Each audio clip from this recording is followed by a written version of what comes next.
Last time on The Good, the Scum and the Villainy, the crew escaped the clutches of Trex and Bargos the Hutt. After trading some death sticks for equipment needed to fix Trex's ship, the crew snuck into the spaceport and fooled the authorities that the ship was theirs, and the bill was paid. Once in orbit around Tatooine, they... So, yeah, we're gonna go to the Vaporator farm. This is, guys, I'm telling you, this is gonna be the easiest credit you've ever made. We're gonna go to the Vaporator farm, park the ship it's a canyon right out, about 200 clicks outside of Mos Shuuta. We'll park it there. I'll talk to Miri. Miri is a wonderful person. I've worked with her several times. Well, I've never worked for her or worked with her before. I've never met her actually, but she's fantastic. We'll get the 2 crates. We'll load them. I'll get them to load them, so you guys don't even have to worry about it. We'll get them into the ship. I mean, this is a big ship. You've got more than enough room. And then we'll go to the wheel. And the wheel's not far from here. We'll drop them off at the wheel, and we'll be good. I would like to make some kind of perception roll to see if I'm detecting any specific lies. All right, so I'm getting reports of an echo, and I know why. I'm going to fix the echo right now. I see why.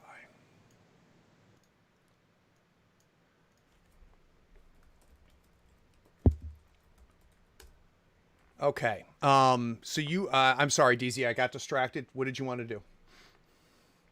I want to make some kind of perception roll to see if I can detect any specific lies in his story. All right. I think that's reasonable. So let's do this. Now, I'm just going to do a quick check on our die roller and see if our die roller has gotten any better. Oh, yeah. I can refresh the... Let's see. It does not look like it has. So it still looks like we're struggling on the old roll 20. So let's do this. We're going to go old school. So DZ, you've got some dice, right? Oh, I do. All right. So let's do this old school. I want... I'll go ahead and mute myself while I roll them. No, we gotta hear the dice. So let's do this. Let's make it an average difficulty. What is your perception? If it's perception, I have a yellow and a green. All right, let's do a yellow and green against 2 purple. Average difficulty is 2 purple? Okay. Yep.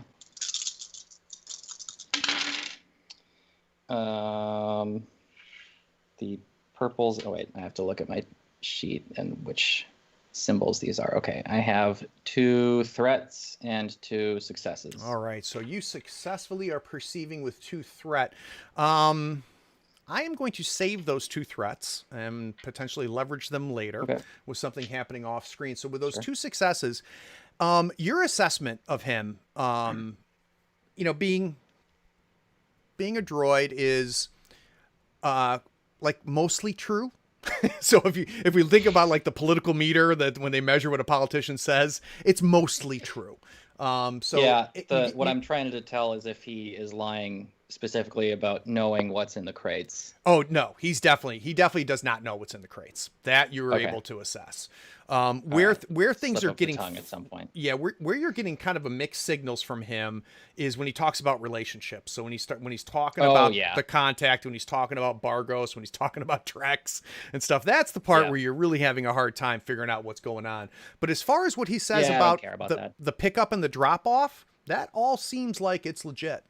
At least truthful from his perspective is the better way to put it. Right. Well, we didn't know where we were going anywhere anyway. Might as well go to this canyon. I vote for screwing over Trex twice in one day. I knew I liked you guys. Okay, here, I've got the coordinates. You want me to give you the coordinates? I'll kind of lower the throttle and angle back to the planet. Okay, so he gives you the coordinates. You punch them into the ship dash, and it's exactly what he said. It's about 200 clicks outside of Mos Shuuta, so that seems truthful as well. So the ship starts coming back into the atmosphere of Tatooine, and as soon as you get visual of the surface itself, it's a little bit different than where you left it, because where you took off, you had a sea of sand, but in the center was this, town, the town of Mos Shuuta. Now it is just sand, almost featureless. In the far areas, you can see some mountains and ridges, But as you start getting closer, the ship starts approaching more, you can now see the canyon that Tito mentioned. You're roughly now, say, about 200, 300 kilometers outside of it, so you do have a visual of the canyon. Based off what you see, it's definitely going to be large enough for the Silent Hunter to land. Okay. There's no notable life forms or anything that we see down below, or any sort of... Right now, you're too far away. We can come closer if you need to. Yeah, we'll bring the ship a little bit closer. Okay.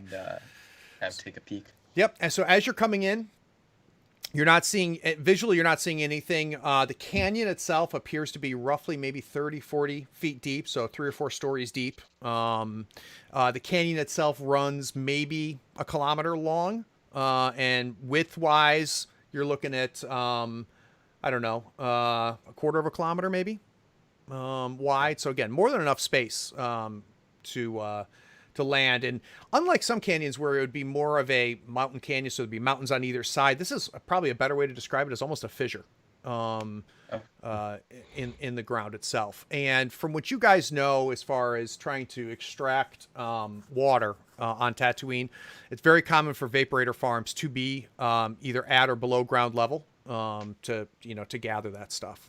So far everything's checking out. What could go wrong? Absolutely nothing. I'm waiting for bring the Krayt Dragon to show up. Right.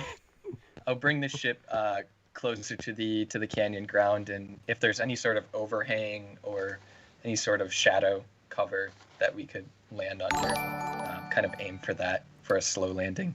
Oh, yeah, definitely. So you see a clear place, and it's marked. So you can see a place marked where obviously ships land.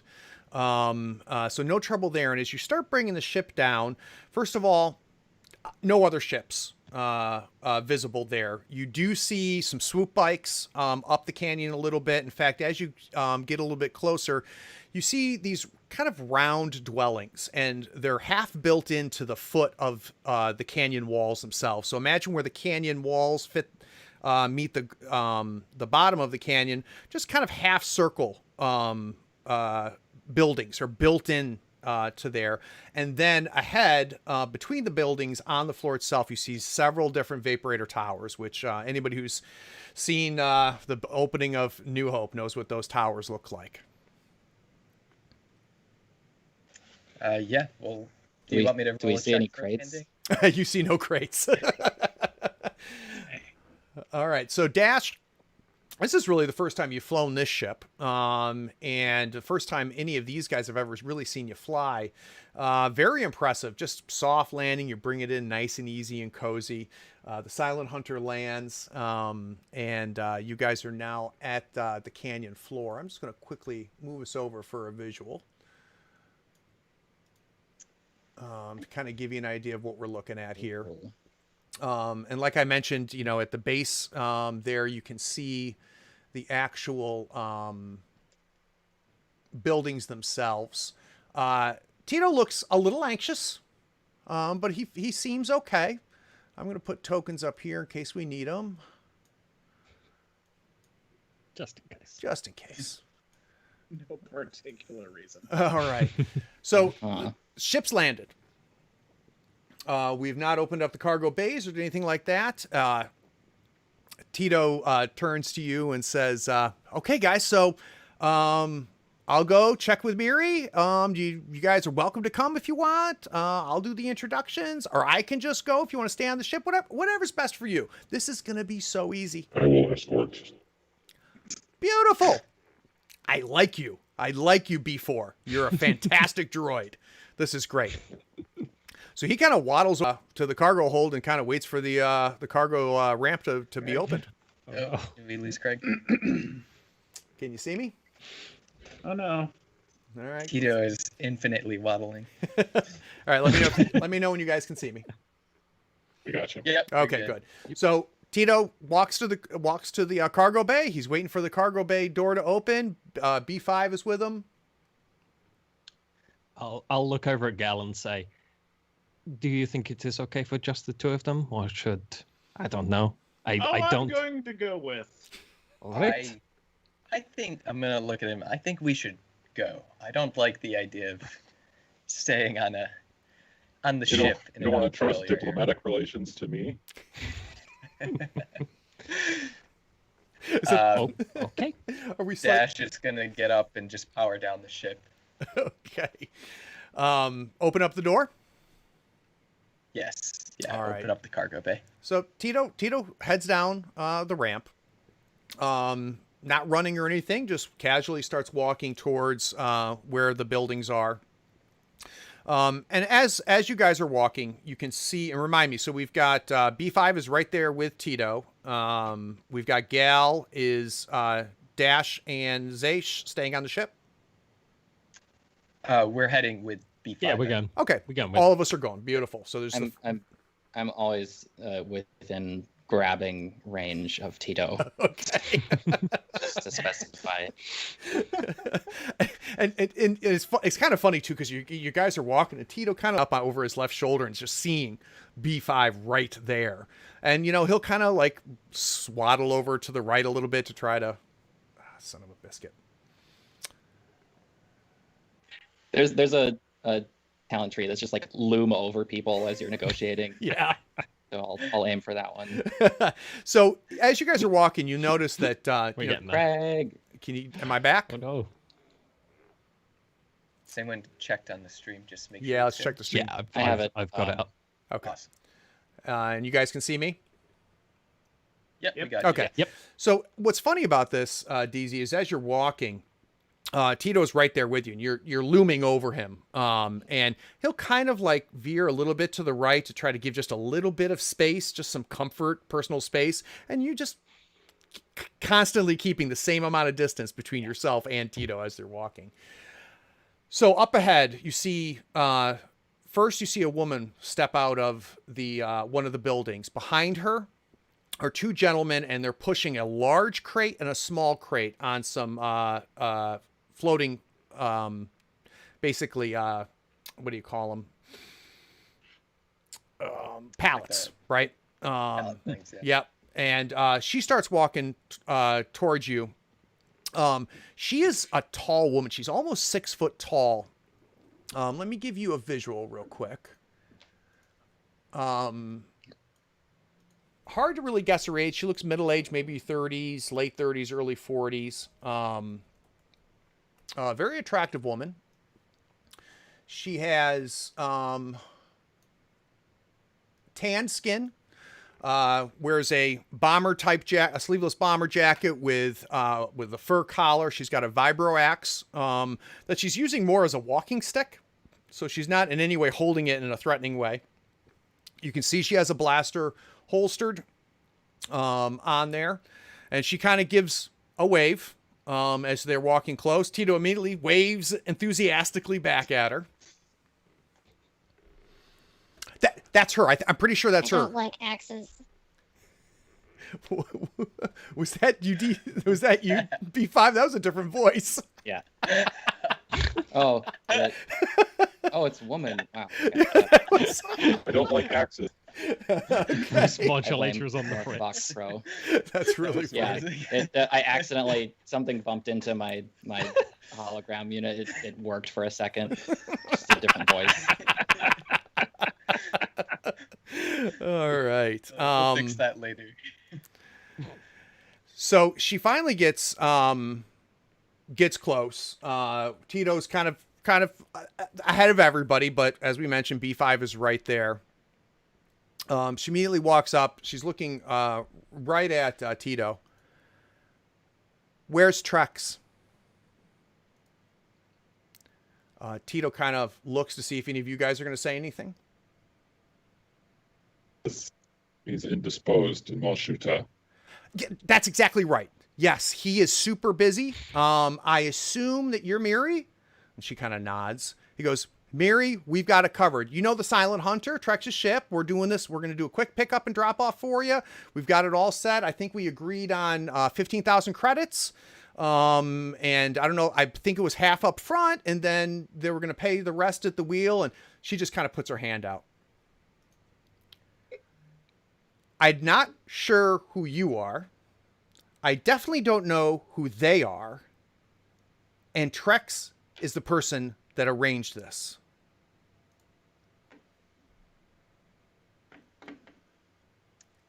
Hi, I'm Galucia, Trex's right-hand man.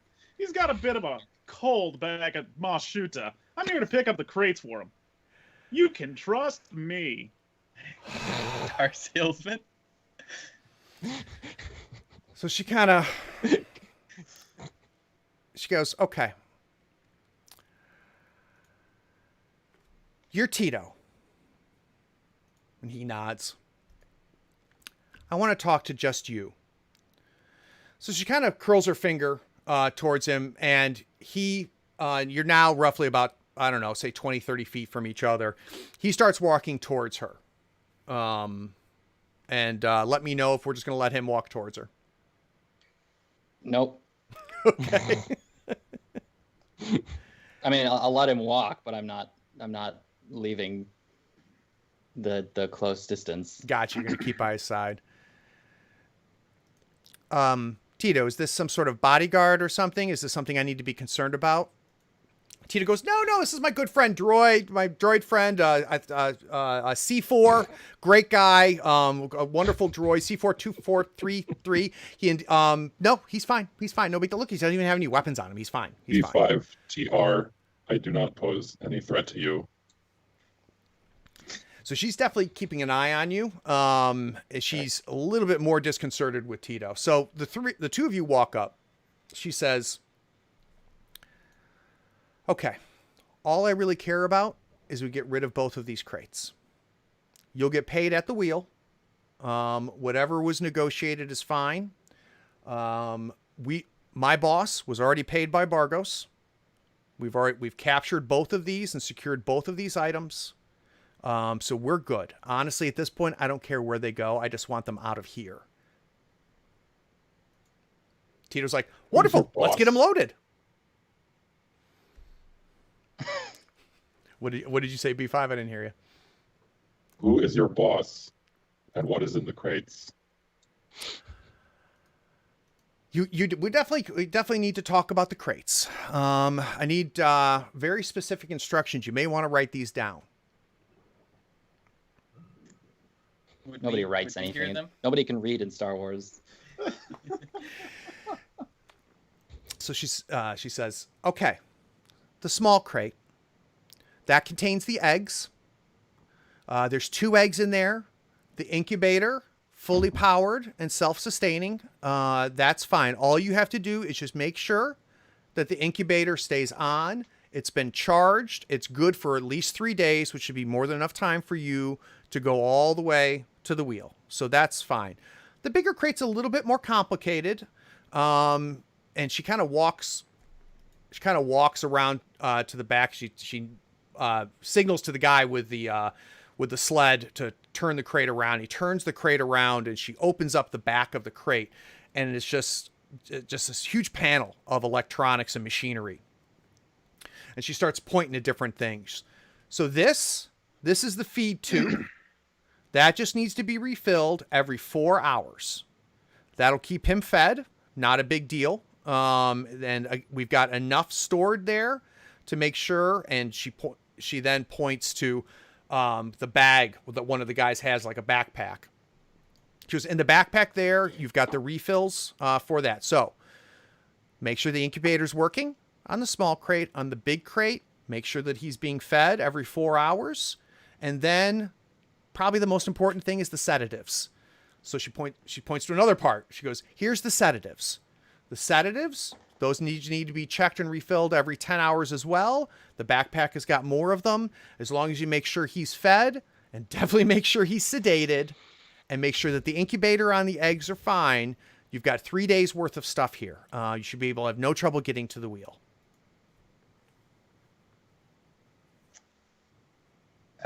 Could I approach the back of the crate? Yeah. You should probably take a look at this. I'm gonna just take a look and kind of inspect any other kind of controls on it, if there's like a release or anything that I see. Tampering. Yeah. So you look at the crate, and though Dash has never seen anything like this before, right? Any type of livestock type crate. To give you guys an idea of size, so let's talk about the small crate. The small crate itself is probably about the size of a like half a refrigerator, right, on its side. And completely enclosed, so you can't see into it. You can see the opening on the top. You can see the lights dash. You can see where the lights are that are obviously the power for the actual incubator itself, which apparently is inside. Looking at the large crate is large. It's about 10 foot by 10 foot by 15 foot. It is a huge crate. When you're looking at the panels there, everything that she kind of describes, at first glance, it all makes sense to you. You're like, okay, yeah, I could see that. It's just, some sort of food is being distributed there. There's a container with stuff in it. And then you look over the right side and it looks like some sort of chemical is being pumped in through tubes and everything's on there. Let's do a quick mechanics check just to get a sense of functionality and whether things are looking good. So this will be an average check. So just 2 purples against your mechanics. Right. I should have 3 greens from intellect and 1 yellow from mechanics. Right. So it'll be 2 green, 1 yellow then. Let me do that. So we're looking at 5 successes. Very nice. 1 success, 2 success, and 2 success. So for those watching, Roll20 is having some difficulties right now, so we're using another roller for Cody. So 5 successes. So Cody, now you're really kind of like, you did your first assessment of it, you do your second assessment of it, and it's actually kind of impressive. So the way this thing is constructed is kind of neat. The way just the design is elegant is the first thing you say to yourself. In fact, something you're not used to seeing on a kind of an off-world outer rim planet like Tatooine. This crate is probably a very expensive crate, and the way that it's built. But as far as soundness, on a first assessment at a glance, without getting your hands dirty, everything looks really good. Okay. I'm gonna loop back to the group and just kind of say it all checks out, but I've never seen anything like this before. I don't know what the hell we're dealing with here. Are we allowed to know what the creature is itself? So the woman who Tito called Miri, she hears you say that. How do you not know what you're picking up? Oh, I'm just a doctor. I was assisting with treks and It's cold. accidentally stayed on the ship too long, and I didn't want to do another round trip. She goes, you know what? Having a doctor on board, that actually makes a lot of sense. So that's good. So we've got the eggs. They're viable. And we've got the baby crate is he's in the crate. So yeah, the baby krayt dragon is in the crate. And as Bargos requested, both eggs are viable. I imagine that they'll hatch probably in the next 6 to 8 months. And again, as long as the baby dragon is kept sedated, you should have no issues.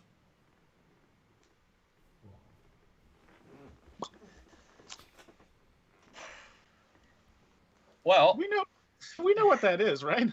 Oh, you guys know exactly. I mean, you guys have heard of krayt dragons. And for those of you that, and just so you know, what's funny is that I had this planned, a long time ago, and then I got to watch the first episode of Mandalorian, and I'm like, holy crap! Now I don't really have to. That really recontextualized how I picture them. Yeah. I picture them as like large Komodo dragons, not graboids. Yeah, and not from Dune, right? Yeah, exactly. And because I guess that's canon now, that's what this thing is. Is there? We know what krayt dragons are, like as a broad thing, but do you think there would be any value in me doing like educational lore just to see like if there's anything else that is maybe not widely known from just errant knowledge? Give me an idea of, if you can give me some specifics, I'll be able to tell you whether we need a roll or not.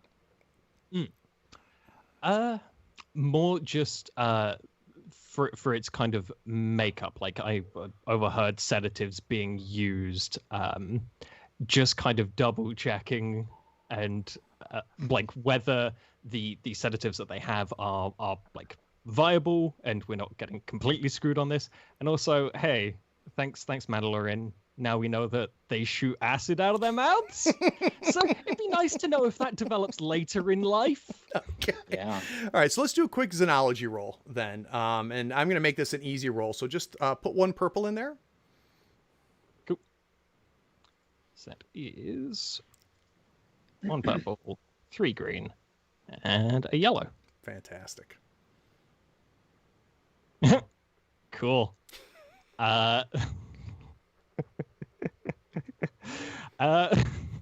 It's 3 successes and 3 advantages. Very nice. 3 successes, 3 advantages. Scared me. I know, scared me too. I was waiting for something more than that. So you actually, Zaysh, you've dissected a Krayt Dragon in school. So when you were at university, one of the things that you did was dissected basically a newly hatched a Krayt Dragon. So you're very familiar with it. So based on the size of the crate, you would venture to guess that it maybe is 5-6 days old, maybe a little bit older. That would give it a ton of room to move. You can't really tell what the sedatives are, but sedating something like this makes some sense. So that's potentially doable. As far as the acid question, that is something that happens during Krayt Dragon puberty, which usually happens around 30-40 years old. So you guys are pretty good as far as it not spitting acid. Just idly to himself, he'll just say, "And that is why I am vegetarian." So Miri's starting to look, a little impatient. She's like, "Who's going to take the backpack?" I will. So one of the guys with the sleds takes the backpack. Expecting somebody? Yeah, I'm expecting to get the hell out of here. I've spent enough time on this planet for my taste. You guys are already at least 3-4 hours late at this point, and I want the crates in the ship and away so that me and the guys can go do our business. So she hands one of the guys with this pulling the sleds, Zay, she hands you the backpack. It's heavy backpack. Mm-hmm. I assume you take a peek in it, and at things as promised, you can see the containers that have the sedatives. You see the containers that have the liquid food. You sling it onto your back. Tito says, "Hey, can the guys load this for us?" You see Miri kind of roll her eyes a little bit. I'm going to start pacing back to the ship and open up the cargo bay for them. Okay. So you head back. She rolls her eyes. The 2 guys start pushing the crates towards that. It's about 20 feet between where you guys are now and where the ship is. Tito kind of beelines it right behind you, Dash. He's a couple paces behind you. B5, are we still staying with Tito? What are we doing? No, I'm more saddling up with Gal at this point. Just kind of like trying to judge as best I can human reactions and like facial expressions to see what he thinks about all this. All right. And Gal? All right. Yeah. Gal, if B5 rocks up, Gal will just whisper over to him like, "Hey, B5, you think the babies are cute?"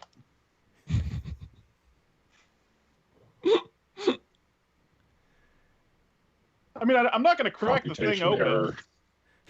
I'm not going to break it open to look at it, but if, they had like a viewing port, just wondering.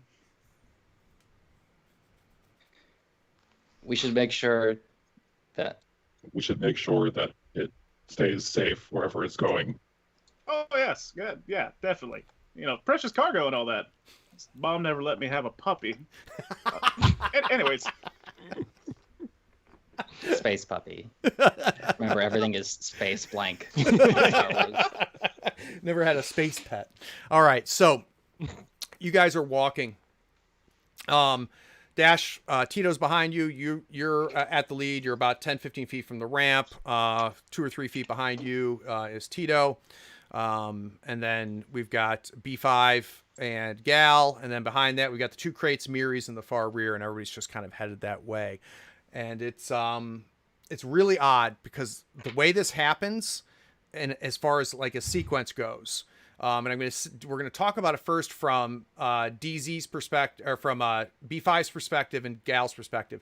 You guys are walking, headed forth, and all of a sudden Tito's head just cracks to the right, and he launches and falls to the right, like something hit him in the head, and you see the blood. Then you hear the shot. So you see it, then you hear a delay, and you hear it. And we're gonna need to roll initiative. Hey. So That's this is definitely gonna be vigilance.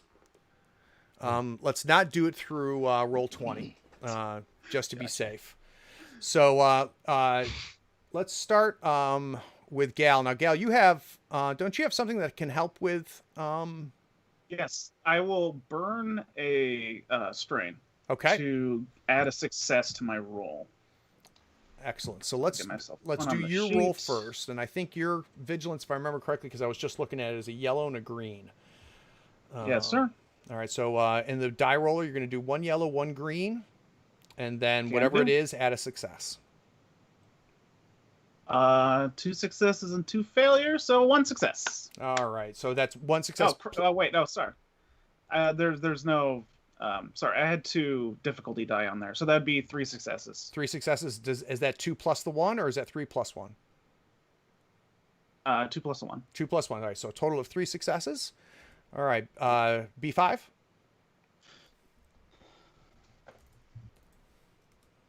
I think you're muted.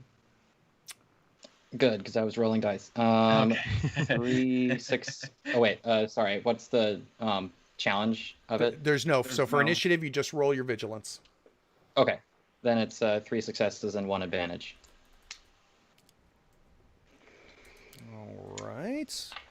And Zesh. I will be rolling an incredible 1 green die. An advantage. Okay. And last but not least, Ash.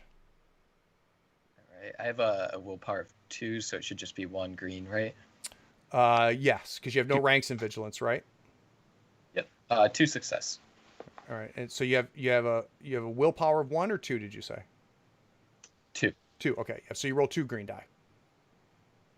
Just do that then. If I re-roll, it's 3 advantage. Okay. But either or works. All right. So I'm going to do a quick roll. Give me 1 second. All right. So that is 1 and 1.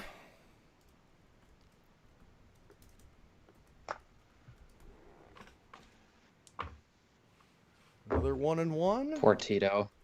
All right, and then a 1 and 2. All right, so after all is said and done, let's take a quick look here. We have 2 player slots, followed by 3 other slots, and then 2 more player slots. So what I just described just happened. You guys are standing there, you're walking towards it, and you see Tito obviously get hit or shot by something in the head, and then a half second later you can hear the shot, and it's coming from your left. Is he definitely dead? Tough to say. He's definitely on the ground, and there's a considerable amount of blood. Okay. How far are we from the ship? 10 feet? Oh, so close. Yeah. Yeah, you're almost under the ship at this point. Okay. I would like to request to go first. I'll go second. All right, so the first slot goes to B5. B5, what are we doing? Where is Zaish? Zaish would be behind. I don't know. Zaish, where are you? I kind of have this idea that he would be like right at the back, like this big heavy like backpack, so he's kind of trailing behind the pallet. Excellent. So we'll kind of have you back there with Miri, okay? Yep, that's fine. So he's behind the All crates. And stop me when I get to a point where I've done as much as I can do in a turn. What I would like to do is I'm not even gonna look at where like the shots come from. I just turn around, grab Zaysh by the shoulder, and start lugging him towards the ship, kind of body blocking the direction that the shot came from, and try to get him onto the ship. Is that Gal or Zaysh? Because you're with Gal. Zaysh. Okay, so you're going to do a maneuver to get back to where Miri and Zaysh are. So that'll be a maneuver. Yeah. And then we'll have you do a second maneuver instead of an action and kind of get you. So essentially, you're going to end up back in the same place. So where you are now, you head back 5-10 feet, you grab onto Zaysh, drag him back up, and now you're back to about 10 foot away from that. So that'll be 2 maneuvers. So that makes you good. All right, who's got the second slot? Wait, is there something about like taking strain to do like an extra maneuver or something like that? You can only take total of 2 maneuvers. So you could take 2 strain if you wanted to do some sort of action. I was just wondering if there's like a go defensive or something like that, but I think that's also a maneuver. So yeah, I'm trying to remember, to be honest with you. I believe. Guarded stance is a maneuver. Okay, yeah. Okay. So let's continue for now. All right, beautiful. All right, so second slot. I'll take it. People don't mind. Yep. Sure. All right. We'll go ahead and draw the blaster pistol as an incidental. He's going to look to his left and see if he can see where the shot came from. So let's do this. You look to your left. I would like a perception roll from you, Doug. And it'll be an average, so it'll be against 2 purple. Let me know if you need me to look up your perception. No, I got it. 1, 3. Against 2 purple. Rolling. End results. 2 advantages. Okay.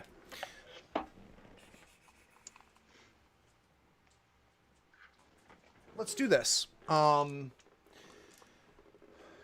You can see up on the ridge above you. So a little bit ahead of you, up on the left, you see 3 figures. Really difficult to tell what they are. They look humanoid of some sort. You can't really get a sense because they're so obscured of what they are. But that's generally, if you were to guess, where the shot came from. I want a second perception from you. This time, it's going to be an easy one. Okay. Rolling. 3 advantages, 1 failure. Okay. The sun is in my eyes, all right? So you look up there and you look forward because that's where you're headed, right? And you're still headed towards the ship. If you look, like, it's hard to tell because the ship is there and the ramp is down and the landing gear and stuff, but there's a dust cloud headed this way on the other side of the ship. Best you can tell, it's maybe 20 yards away.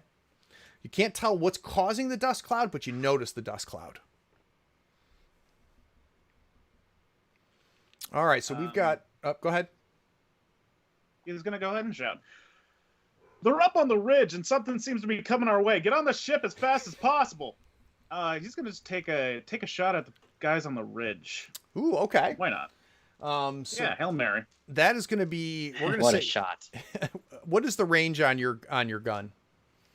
Medium. Medium. And so they're at long range. So you can take the shot, it won't hit them. They're just too far away. Can I aim to try to like kick up dust or some sort of obscuring stuff to sort of mess up their shots? Sure. Their line of sight? Yeah, so we can do that as an action if you want. So you just start dragging your foot and start kicking sand. Just shoot the ground a bunch.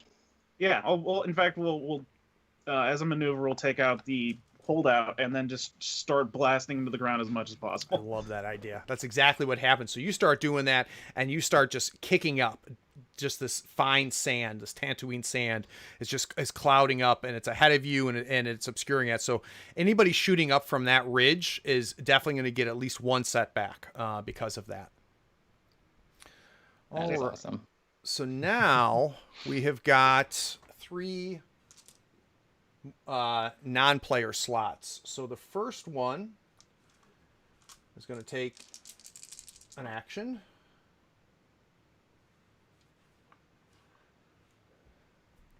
You guys are walking. Gal shooting the ground. B5 has got Zaysh by the arm. Dash, you're way ahead of everybody, and everything's kind of happening behind you, and you're hearing it, and you're kind of stopping and looking. You hear a crash. You guys turn your back, and the large crate, something has hit the sled. So the sled immediately just kicks down. So imagine it was level, and then suddenly the right side of the sled just crashes down, and you can see the crate just kind of starts to roll off onto its side, onto the ground itself. So that's the first. That's a problem. Yeah, that's the first slot. Next slot.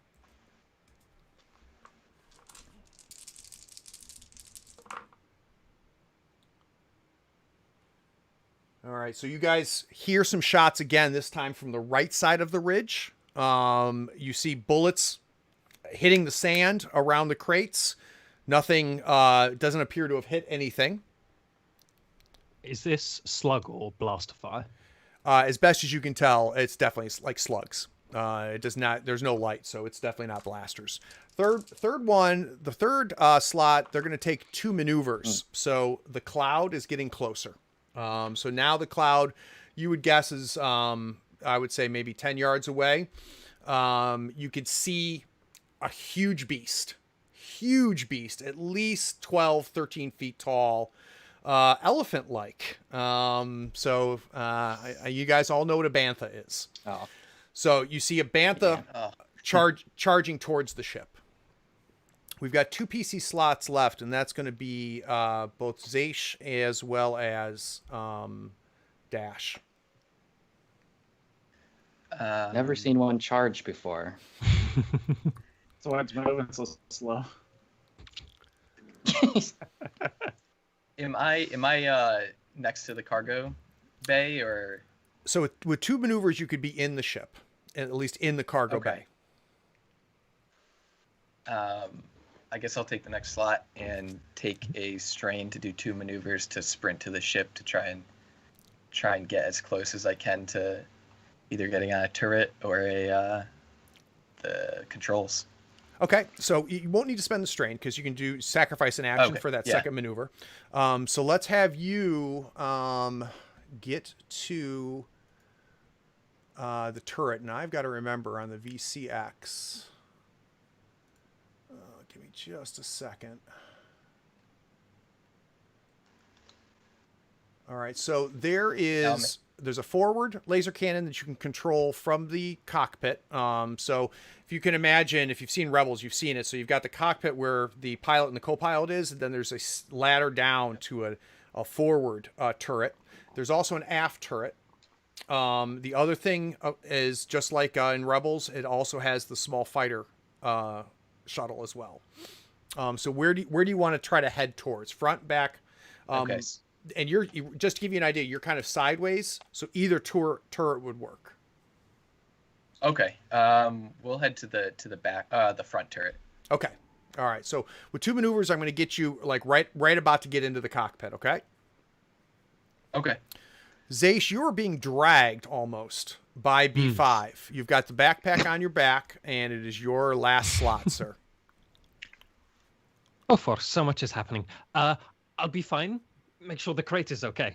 And I'm going to head over to if B5 allows me, I will run over to Tito. All right, so you're going to head towards Tito. So with a maneuver, Oh, is that really exposed? it's less exposed now thanks to Gal, but yeah, it's kind of in the middle of nowhere. Okay. So you let go of Zaysh's arm. Zaysh starts heading towards Tito. So we've got a maneuver to get there. Zaysh, you have an action. So what would you like to do? I mean, I want to see if the boy is okay. Because, like, we just saw his head snap to the side. It's entirely possible it just went through his cheek, and, like, out the other side. He's probably totally fine, and I'm also willing to spend a light side point to make that the thing.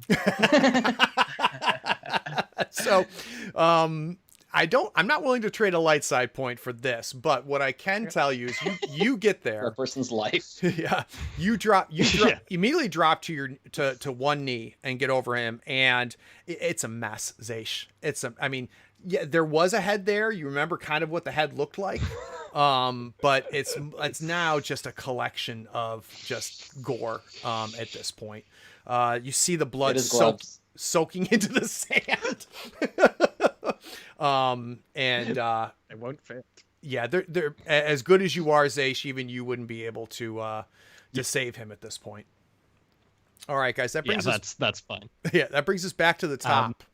So go ahead, Zaysh. Sorry, was that one maneuver? That was a maneuver, and then I'm more than happy to give you an action. Yeah, I'll just spend that to run towards the ship then. All right. So we'll do a second maneuver instead of an action. So you do the quick assessment. You're like, okay, boom, and start running towards the ship. Beautiful. All right, guys. So we're now back to 2 player slots at the top of round 2. Any player can take these. Who else is exposed? I think I am, technically. Oh, actually, you know what? The- Let me do Miri and the rest of the people. I apologize. So Miri, Okay. Krayt falls. It goes over. The guy that was with that crate, he is obviously shook. He kind of turns. Both of them have now turned to Miri, and Miri just starts yelling orders. So she throws her axe down to the ground. She draws the pistol you saw in the holster, another pistol you didn't see in her jacket, and she points one pistol up at the one ridge, another pistol up at the right hand ridge where the other shot came from, and she just yells, "Run!" The guy that has the small crate immediately just starts pushing it towards the ship. The other guy is just like trying to figure out what to do with the crate, like the large crate. He's like, he knows he can't pick it up. He's just frantic.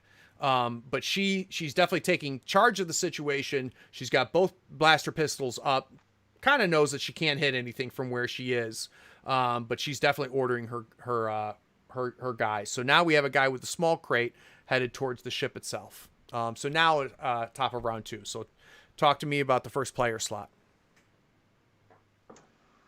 How far is the Bantha away from Gal and B5? He'll, with 2 more maneuvers, he will be at the ship by the end of this round. Does it pose a threat to the ship? Like, is it going to disable the ship? If it was a space rhinoceros, yes. Bantha's not going to ram the ship. I'd probably be a little bit more concerned about what's riding the Bantha. Okay. Which you really can't see, but should Dash go first to put down some covering fire? That's what I was thinking. All right, so with a maneuver, I can get you. I can get you in there. Yeah.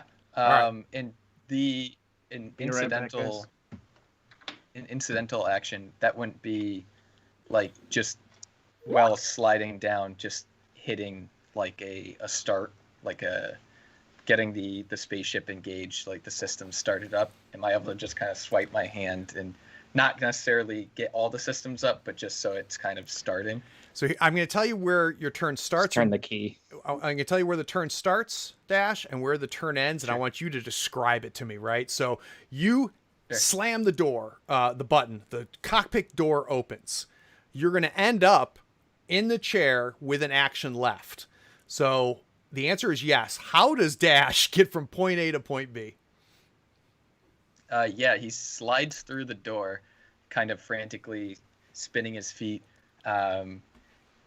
goes over to the cockpit, just kind of frantically hitting buttons, trying to get the system up, starts pulling the throttle just to get the engine started, not disabling any landing gear, and am I able to get down to the turret or? Oh yeah, you're going to be able to fire the turret.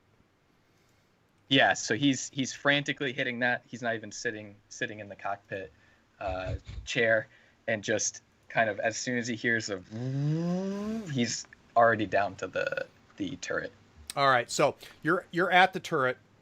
To give you an idea as far as where you have full visibility to the bantha that's running towards you. That would be a viable target. You also would have no trouble shooting up at what was the left side group on the ridge. Do I see what's on top of the bantha, or is it too? Yeah, there's three Tusken Raiders are on the bantha, and they're basically on their stomachs, holding on to the hair of the bantha, and they've got slug rifles on their back. Okay. Am I able to spend a light side point to shoot the bantha's legs out? Attempt to shoot the bantha's legs out with the turret? So what you can do is you can use a second maneuver. So take 2 strain, and you can do an aim. Strain. Yep. And what the aim will be is, instead of adding to your roll, what it'll do is it'll allow you to target something specific. So we'll have you target his legs. And pull a Legolas. Yeah, exactly. Now, Joe, remind me with the precision use of aim. Do you remember? Does that increase the difficulty, or is it just you don't get the boost? I believe if you are targeting somewhere specific, it is an upgrade. That's what I thought. So too. it would. So it would be an upgrade. So yeah, targeting something specific would be the upgrade, and you would still get the boost. Okay.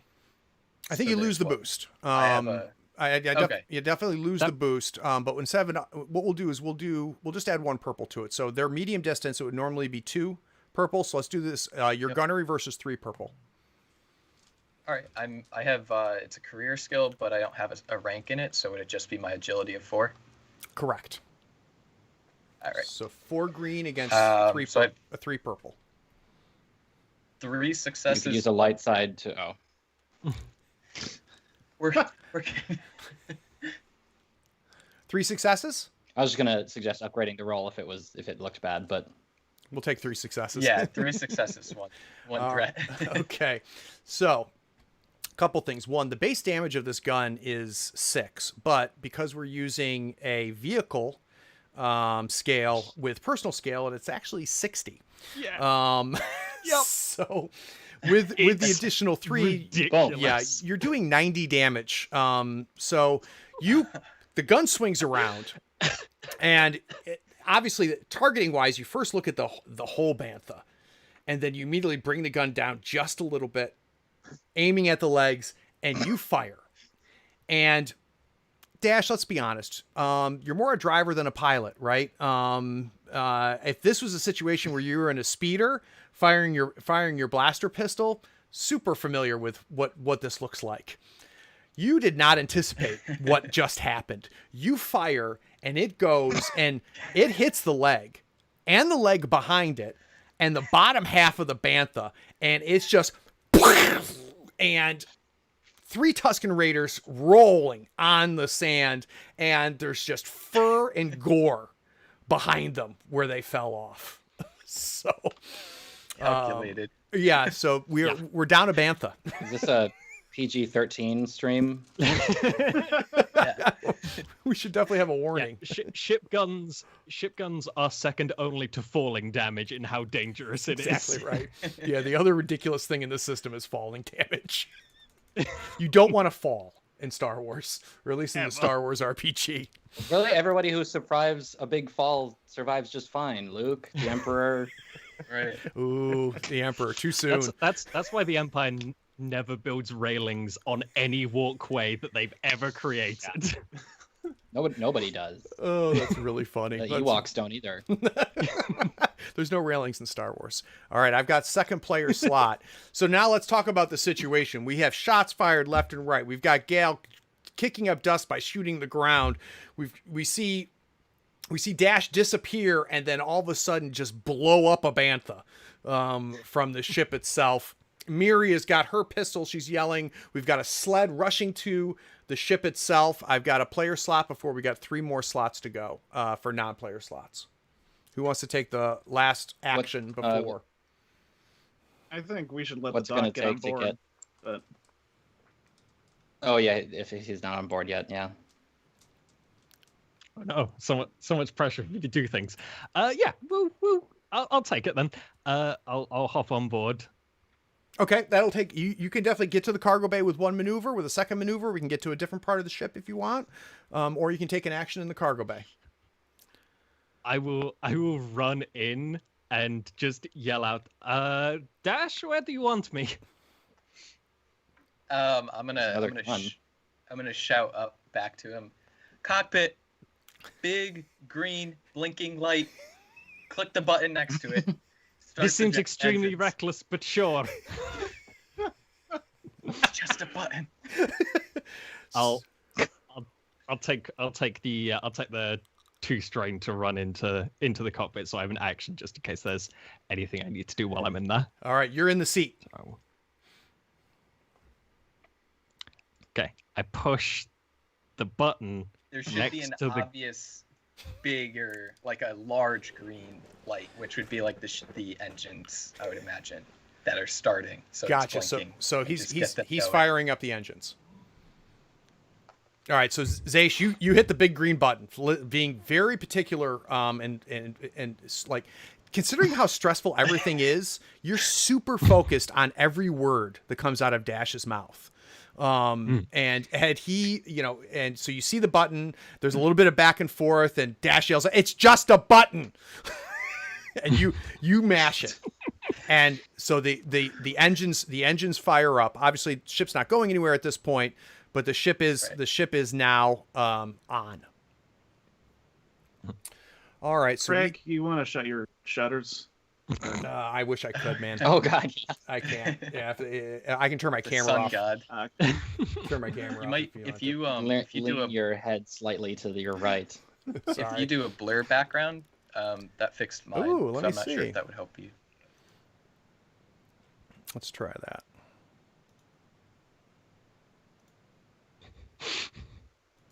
No. All right. It just blurred the All entire right, thing. so let's do No, this. that's worse. Yeah, sorry. Here's what I'll do. I'll just turn my video off. Because it's not affecting the second camera that I'm using for the live stream. It just makes me look well lit with the other angle. But on the Skype where you guys see me, I look almost holy, right? With the light behind me. All right, so Sun god. Galaxy brain. we have got now 3 NPC slots. We're gonna have another shot fired from the left side.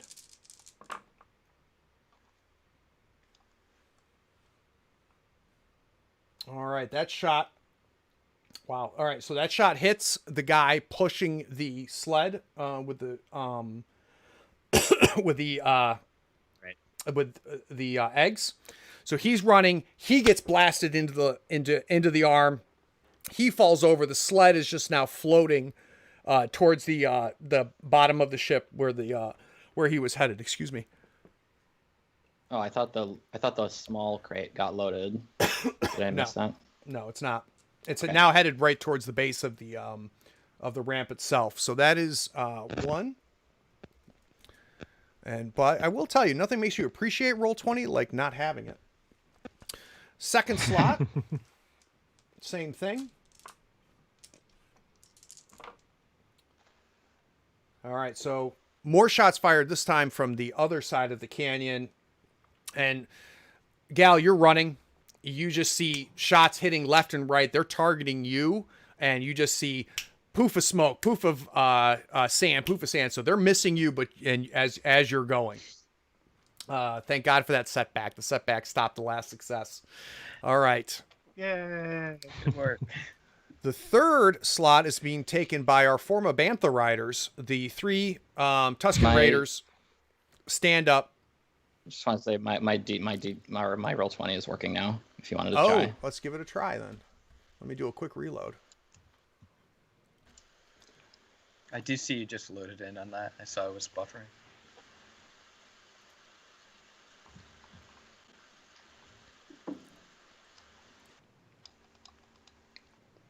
Oh, there we go. All right. Give me just a second. Nice. Yeah, got all my icons and stuff. Yay, Yeah. I can see things. Okay. So Huzzah! here's our three groups. We've got the group up here on the right, on the left, and then the ones running. They're minion groups. There's 3 in each of them. So I will represent that.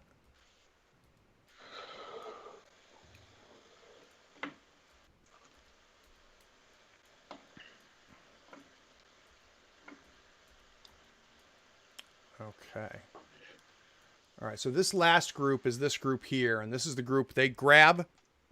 They've got the Tusken Raider sticks with the spikes at the end, the maces that they do. They are standing up, they're drawing them, and they're now running to the ship.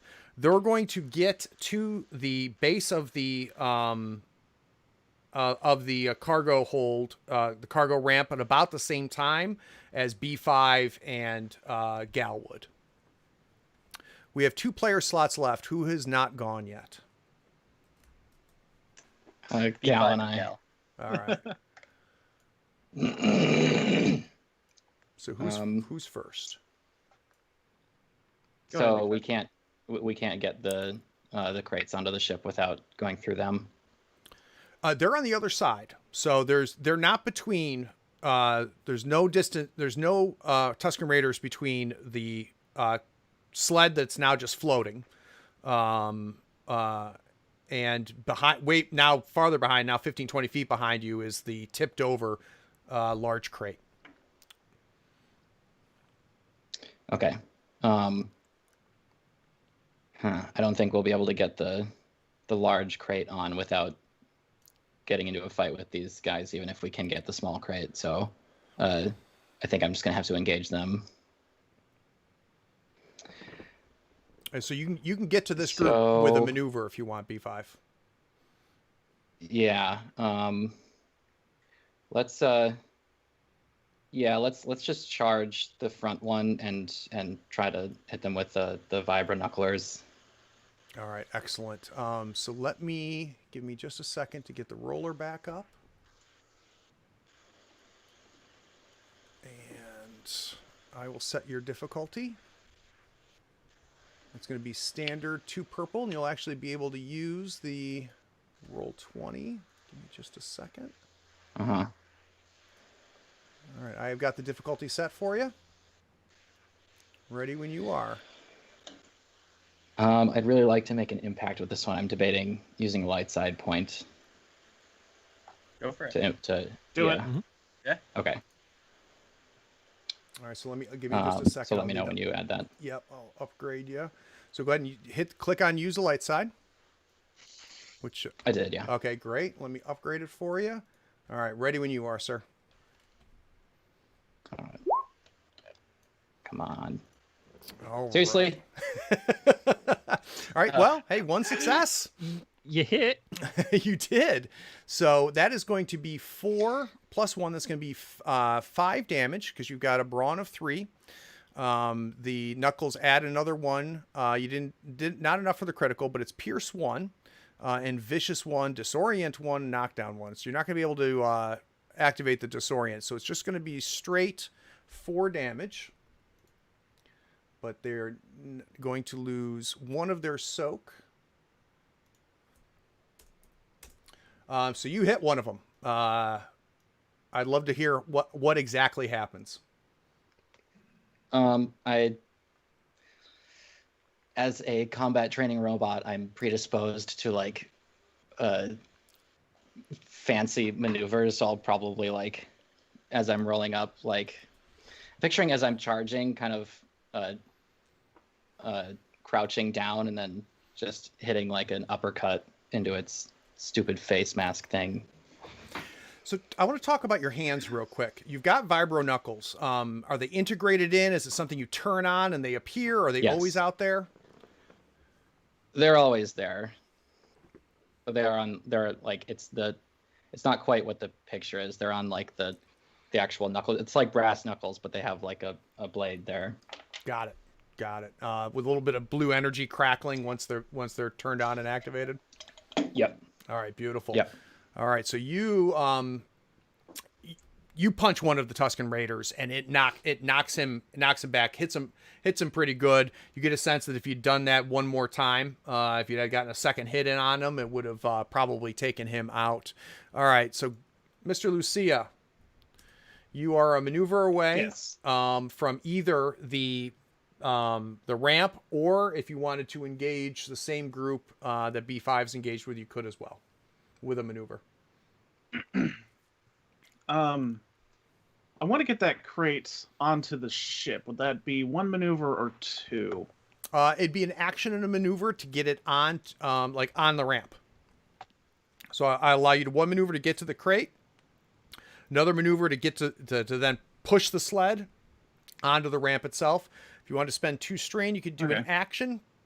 Not sure what that action you'd want that action to be though. Okay, I will take 2 strain, do that so that, it's on the ramp now. We're getting it secured. And then I'm going to use the action to shoot the nearest Tusken Raider that isn't engaged by B5. So the group itself is considered engaged, so it's going to increase the difficulty. Okay. But that's okay. So let me get it the pool set for you if you want to go to your gun. Which gun are you using? We'll just use the blaster.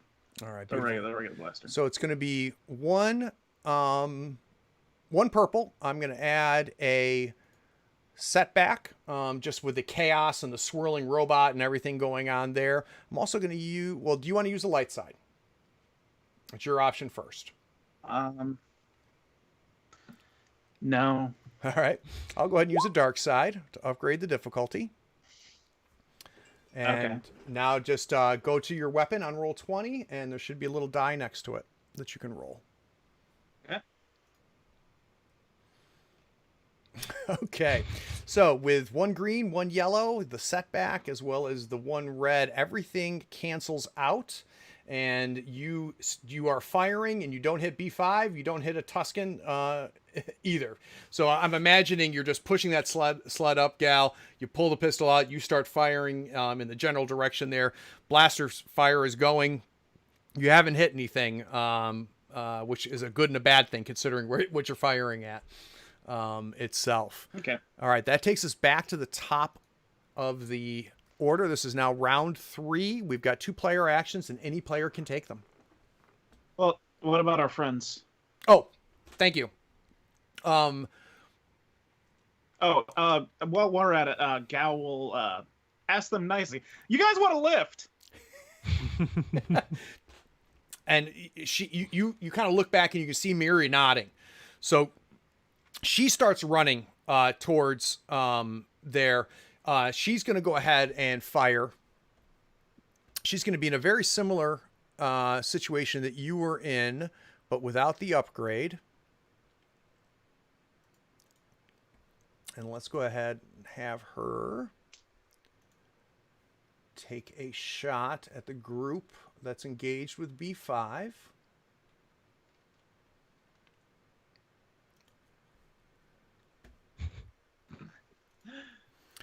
So she's very similar situation. She starts firing.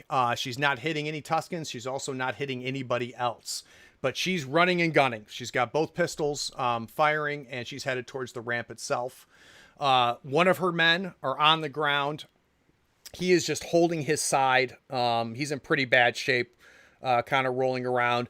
The other guy he tried to figure out whether he could get the crate and the sled and stuff, and he is now turned and hauled butt away. So he's running back towards the buildings. So it takes us back to the top of the list. He did the dumbest thing he could do. I would like to go before they do, so I can try to say that. even these odds a bit. Yeah. But I am going to draw my training sticks and do a multiple attack on him. The old drum beat maneuver I tried on the Gamorrean. All right, so we're going to try dual wield with the sticks. Yeah. All right, so that's going to end up being 3 purple difficulty. Normally it'd be 2, but because you're dual wielding, it is 3. And we're ready when you are, sir. Very, very nice. Oh my god, I Yay. did something. Now, remind me, are they paired? I don't believe they are they? Is that a quality It of would them be a or quality. It would have it on. If you look at your sheet and look at the weapon, it would say paired. it does not say Okay. paired? So you're short an advantage to activate the second stick as far as doubling up the damage, but you do hit. You hit Yeah. for a total of 4, 5, 6. You're going to take a bantha out, my friend. Describe to me what that looks like. So you've gone from the knuckles. I want to hear how the weapons get in your hand and how do we take out a raider. Yeah, and to be clear, I'm doing stun damage so that it's not fatal if it's enough damage to that it would be. Yep. But they're built into my legs, and they look kind of like thigh support beams, more or less. But I reach down and pull them down and just start like hitting different parts of his body in like this rapid fire. And it's likely that most of them aren't doing something, but it's more of a feint to get him disoriented to do one solid blow, like probably the side of the head. Beautiful. All right. Next player slot. I would say Wait, so what? How's he looking? Oh, you took them out. So yeah, you completely Okay. knocked out. There's only 2 of them left now. Gal is closest, right? And And Yep. we still need a large crate yeah. in here. Yeah. I think we need to leave. We're just gonna leave that large crate out there, guys. So Gal, you taking the second slot? I don't know if I would be able to hear you. Did I? Uh-oh. I can Can you- also take it for covering fire on the. I was thinking of either shooting at the ridge if we're trying to secure the crate to stop that fire, or I can hop up to the cockpit. I We guess can't leave the crate to them.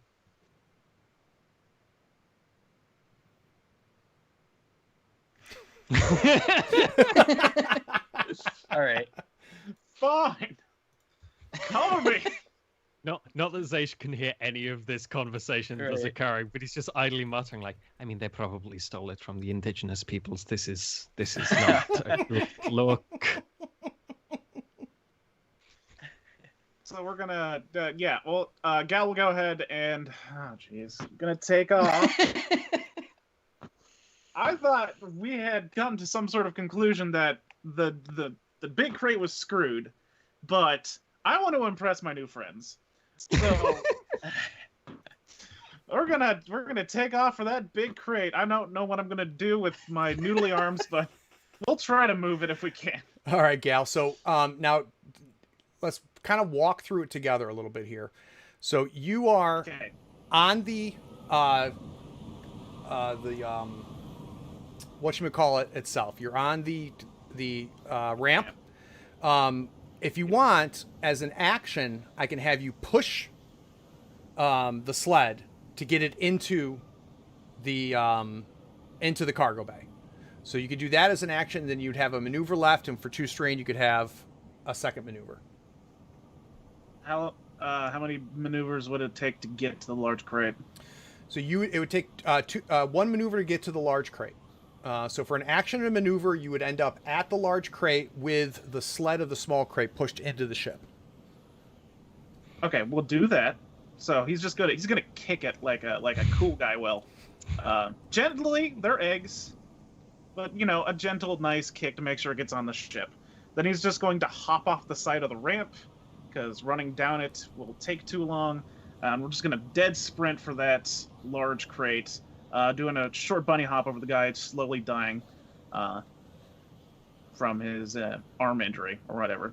How can I assess this situation with this crate? Is it able to be moved by one such as I? So you push it, you get to the second crate, this thing is huge. The sled is still broken to the left of it. There's no, I mean, you immediately get to the crate and just kind of like put your weight into it, and it's not budging. It is not moving. Miri sees you run past her, and she is now stopping. And she echoes and says, "We need to get the other crate." Thought you would have my back, but fine. So, yep. So she's now kind of turned, and she's headed towards you as well, Gallus, as now that she sees you run past her. All right. Okay. So we've got 3 non-PC slots. Our Tusken Raider friends are going to take a swing at B5. Do it. I'm not scared. Promise at some point we will fix B5. All right, so B5, the 2 other guys that are remaining, the 2 other Tusken Raiders, start swinging the sticks at you. You're throwing your arms up, you're blocking, but you are getting hit. Go ahead and take 6 damage for me, less your soak. So whatever your soak is, subtract from that 6. Okay, that'd be 2. This is they attack together. There's not another attack coming. Correct. So they attack as a group. And kind of remember, unlike like D&D, where it's not, each combat check is not just a swing. It's just all happening at once. And after... That's whether I should use an ability to reduce the damage more. But if it's 6 minus soak, it's just 2. So I can probably live with that. Okay, great. We have got 2 more slots, and though no more shots are being fired, and they are doing something off screen. All right, so I've got 2 more player slots left. I will go. Would I have seen anything on the ridge when aiming? Like if I were aiming up there because we knew the shots were coming up there, would I be able to see the last part of them, whatever they're doing, or no? So you see so you can only, from where you're sitting, you can only see the left side of the ridge, and you saw 3 bodies up there. Now you know they're raiders, right? They have now disappeared, right? So they have gone, so you no longer can see them up on that left side. Okay. Since I don't want to blow B5 up with the turret, I'm gonna notice just to get up, scramble up the cockpit. Okay. And kind of not shove Zaish, but kind of hand on shoulder, kind of guide to the either cockpit or standing up and try and get the spaceship to where we're not hovering, but we're ready to launch as soon as we can. Gotcha. That would be an action. Yep. So the action will be getting Zaish out of the chair. Okay. But the maneuver will get you in the chair. So you are now in the cockpit. Zaish is kind of standing there between the pilot and co-pilot seat. I'm just gonna take a quick peek and say, "Good job with the engine, Zaish." And say, "You're a Buttons pilot. are easy. You're a pilot nonetheless." No. And just start scrambling with the buttons. get Gotcha. The system on board. And this is going to roll right into Zaish's action. So Zaish, you've got the last slot. So I have a really weird idea. Does this ship have any kind of tannoy system or speakers? Would I know that, or is that something? You immediately look into the dash, and you do see a way to broadcast from the ship. I look down and grab whatever sort of comlink and pass it to Zaish. I'm gonna like crank the volume up on it, and this is gonna be terrible, but this is literally the only idea that I have. I'm just gonna start like doing the full Obi-Wan of like growling, making noises, like enhanced by this thing's speakers. The They're everywhere. All right. Dash is blinking. Analogy. Yes. Yeah, I think this is his analogy rolls where I was leaning too. So let's see how accurate you can represent the sound of whatever predator apparently the Tusken Raiders are afraid of. Let's see you channel your inner Ben Kenobi. All right, I have got. I think that's you, Cody. We're getting that static again from you, buddy. Am I? Yeah. All right, let me set the difficulty. Average difficulty. I'm ready for his analogy roll. Come on. Nope. It's time to go. So we'll take the first one. The first one is 4 successes. So it's eerie how much this sound like I don't think like Dash is sitting there. He kind of pushes you over. You're standing there. He hands you the mic, which we're gonna imagine is kind of like a CB radio mic, and you grab it. And Dash is consumed with the dashboard, right? With the cockpit area. He's flicking switches, getting ready to pull up the landing gear. He's located and he's ready to pull up the ramp at any point. And all of a sudden, he hears this monster come to his right, and I just imagine him typing, and then all of a sudden just looking to his right, like, what in God's name? Just blinking, Was full of blinking surprises. guy. All right. So mechanically, here's what's going to happen. Both of our Tusken Raiders that are engaged with B5 are going to be for the next round are going to be on double setback dice with any actions because they have severely been freaked out by what they just heard. That brings I us might be too. to round 4. We're at the top of the lineup, so we've got 2 player slots. Was that too high pitched? Do you think it was too high pitched? That was perfect. No.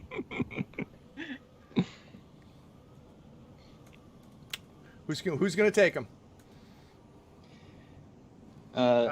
Maybe I'll go and try to. What were you Yeah. thinking, Gal? Go ahead, Dizzy. Okay, I might just try to knock out one of these guys. Can you take the strain to take 2 attacks? You can't do a double action, no. You can only do the strain to do a double maneuver. So it's going to be an average. Okay. Average check. Go ahead. As weird as it sounds, you can aim on melee attacks. You sure can. Right. Yeah. Maybe I'll do that. All right, so I've added a That's boost it. up against 2 purple. So go ahead and roll your weapon. Okay. I just want to use my precision strike once in my life, so give me 2 advantages on this roll while I scroll down to the weapon in my character sheet. Here it is. All right, so we're going to add 2 advantages to whatever you roll. Well, I'm just making sure that's I'm going to switch back to this one. All the sheets. One of the training sticks. Yep. Hey, but it's a failure. All right. So you're hitting them. You're not really doing anything, doing any damage. So they're also blocking with sticks, as you're just just a dance of batons as you attack them. They're able to fend this off. With the additional ones, we're looking at basically a triumph's worth of advantages at this point. So you're not going to deal damage to them, but something really good is going to happen. So I'd like to know what that is, B5. Yeah, so I have an ability that lets me trade advantages for critical results, but I assume that's only if I had Only if you hit succeeded. them. Correct. Okay. All right, because I would have gone for like knocking the stick out of their hand, or You can disarm them. Okay, yeah, then I'll do that then. All right. So, and you're flailing. They're blocking with their whatever those sticks are called. I should know what that is. Gaffy sticks. Gaffy sticks. Thank you. So they're blocking with the gaffy sticks, and as they block them, you are disarming them. So yeah, they may not have gotten hit, but they are now weaponless at this point. Okay, yeah, that's good enough. All right. We've got another player slot. Galligan? Yeah, I would assume trying to get on the ship. Okay. Question about Tusken Raiders. I'm assuming we know that they're not running away. I mean, they ran away from Yeah, Ben Kenobi. they're not necessarily the bravest things in the world. It would. I don't know. You really don't know Okay. whether they're going to fight to the death or not. Okay.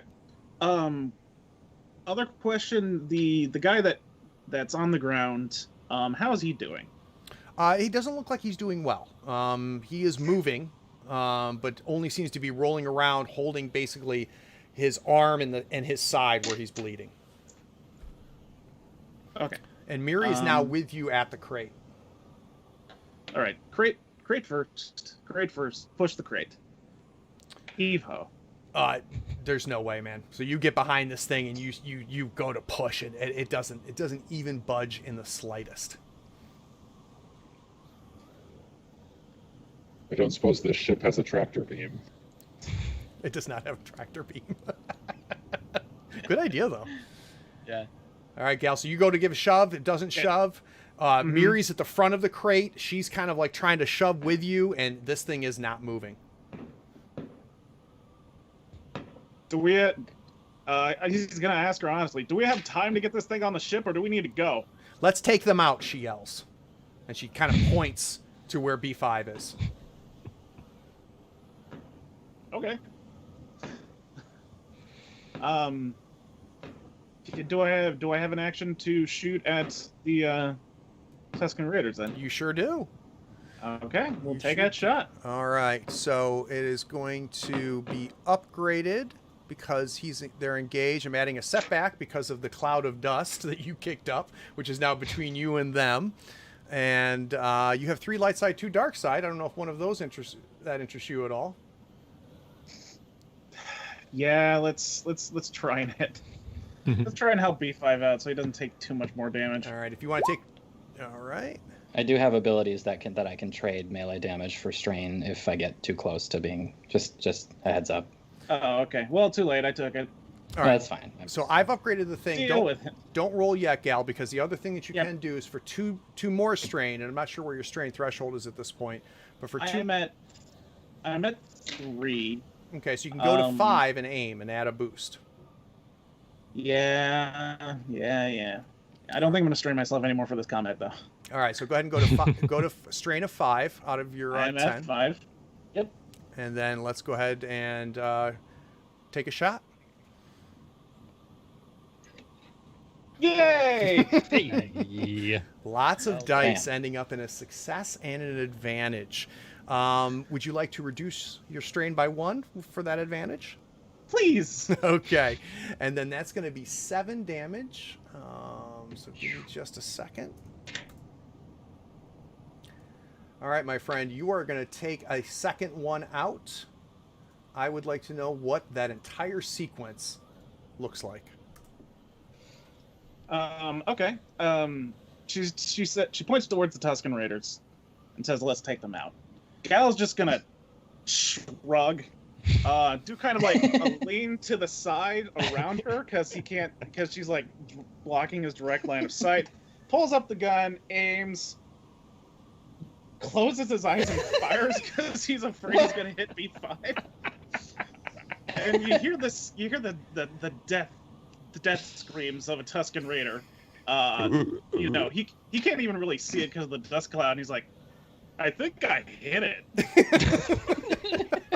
So now the camera goes back, so the camera focuses directly on Gal, face forward without the Tuscan Raiders in the shot, and we see this this very stylistic maneuver and shots with eyes closed being fired, and the comment that he makes to Miri.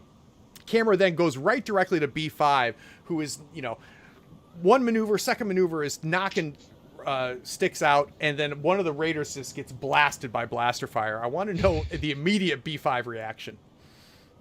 I can't frown because my face is metal, but I'd see him fall dead, and I just glance disapprovingly back at Gal. Can I add something to that? Just a little bit of flavor there. Of course. You're gonna see just the tiniest bit of superheated metal on B5's shoulder. Just the littlest bit. I'm not even concerned about that. All right, so now we've got the non-player slots. So one Bantha, or 2 Tuscan Raiders. They're fighting with this battle robot. Suddenly, just expertly, this battle robot disarms one, disarms the second. He sees his second comrade get blasted out of nowhere, like off camera for him, and he's now standing there, no gaffy stick, staring at B5, turns and starts running away. So he's going to just take 2 maneuvers and get short distance away from from B5. That's going to take us down to 2 more player slots. So I think we're now at Dash and Zaish. So the other ones are still doing something off screen. No sign of them. I think that's good. Yeah, I have a good feeling I'd about say that. Only good things can come of this. so. Could out of combat, would I just be able to say something to Zaish? Yeah. Like while this is going, so I might hear the like faint blaster fire in the background. And I would look at Zaish and say, Stat. "Oh, is it better at all?" Go for it. It's clicking a bit, but we can at least hear you. All right, I'll fix it in just a second. He's just gonna look at Zaish and say, "Can you check on them? I don't like the sound of blaster fire so close to the ship." Yeah, I was thinking I would do that. All right, so we'll have Zaish take the first slot. What are we doing, Zaish? Cool. So I assume it would be a maneuver to get from the cockpit to kind of like the cargo ramp Correct. sort of area. When I get to the cargo ramp, how close is the guy that is like that got shot in the arm? So the first thing is when you enter you get out of the cockpit, you head down the hallway, you get to the cargo bay, and the way this ship works is it's multi-level. So when you step out, you're on like a balcony that looks out over the cargo bay, and then the ramp is basically at the aft section of the cargo bay itself. You see the small An crate. old Firefly. Yeah, you see the small crate, and it is basically, you can see it's hit the back of the cargo bay. You're able to quickly come down the steps. You get to onto the ramp itself, and you kind of assess the situation. So you look to one direction. You can see B5, who's now standing there by himself, and a Tusken Raider running away. You look to your right. You can see the guy on the ground that was pushing the small crate. He's another maneuver away from you. And you then see the large crate where Miri and Gal are. Okay. Yeah, we'll take the 2 strain to get over to the injured guy, and as I'm like running, I'm fussing with a bunch of stuff in my bag. I don't think like Zaish would jump right into doing like a medicine check, but I'm just making sure I have all that stuff to hand, and for my action, can I shot to like kind of try and sling and get this guy up and start moving him up. So your first, and just so you know, and there's no roll needed for this, your first assessment of him is he's hurt. If he was left there for another hour unattended, he'd die. But he's not in god awful shape. So you're able to kind of get over, and you're able to help him up. So you're now standing. He's kind of got his arm over your shoulders, and you guys are standing there. All right. The question I have to ask before I get to the top of the next round is, and this is for B5. B5, is the plan to chase the Tusken Raider? No. Okay. So that's going to end structured time. So no longer in rounds. The Tusken Raider has now taken off B5, and you guys don't have to take turns. What are we going to do? Could I Okay, pop We need out a of? mechanic to repair that. Yeah, I was gonna say, can I Of pop out course. of not hearing Zaish come back? Kind of worryingly jump out of the cockpit and start running to the sled? scene. Yeah. Okay. Yeah, so you get to the sled, and let's do a quick mechanics check on the sled. It is going to be an average check. Okay. I am ready when you are, sir. Right. Let me just pull up my character sheet. It was down. Everything is slow. All right. Average mechanics. Yep. Here we go. All right. So you look at the thing, and the damage is pretty bad. Now, if you had the right tools, you probably could get this thing up and operational and working. And you do also notice the magnetic locks that are on the sled itself. So you know in your head what you could do is if you could fix this thing, you could slide the sled over to it, lean it up, and it would magnetic lock, and it would be able to bring this crate back onto the sled itself. So even though your initial without any tools, you're not able to do it, you're with that advantage, you know that it is possible if you had the right tools. Miri turns to you, she goes, "Can you fix this?" And just clarifying that, would that be something where we would be able to possibly pull it up? Is that what I'm understanding from that? So if you had the time and the tools, you could not only get the sled operational, but you could get the mag lock that's at the bottom of the sled working, so that basically you could put the sled up against the crate, lock it, and the sled would bring the crate back up, and everything would be usable. And I don't off the top of my head. I'll say I need a thermal cutter and a crank. Okay. A magnetic crank. So would I saying that? So you don't have a toolbox here. As far as your equipment goes, remind me what your equipment is. Hello? You guys, you still have me? Get you back. Okay, good. So it would be like smaller tools to try and either magnetize to pull or cut. So remind me on your equipment list, Dash. Did you have tools that you had with you? I do. Yeah, Okay. I have a tool belt, so it's essentially a toolbox, but Perfect. On a belt. Yep. All right. So you've got the tools on the belt. So with what you have on you, and time, we're not even going to roll for it. Within 20 minutes, you'll be able to have this operational. Awesome. So he's gonna sit down and he's gonna proclaim that out loud, saying he needs these tools, and then kind of it dawns on him, and he instantly goes to his belt and starts working. Excellent. Miri heads over to where you are, Zaish, holding her partner, and she goes, "Is he going to be okay?" As long as I can set him down somewhere, yes. Are you injured in any way? She kind of looks at herself. She goes, "No, I'm fine. I'm fine. Can we take him back? Can we take him back to the shelter?" I'm right next to a ship that has an interior, but we could limp all the way over there if you would prefer. I know the ship's fine. The ship's fine. Okay.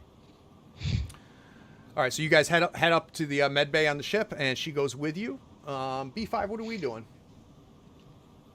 I'm gonna see if the bantha is okay. Oh, buddy. So you walk over, and the bantha's not okay. B5, the bantha is not okay. There's parts, parts that didn't get vaporized. The head's there.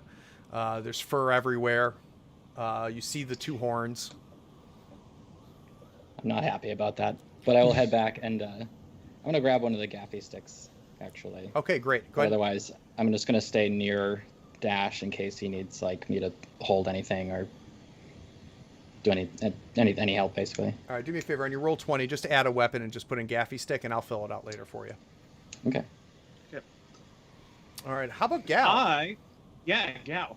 Well, when he sees B5 looting, we'll just say, grab one of those Looting. throwers.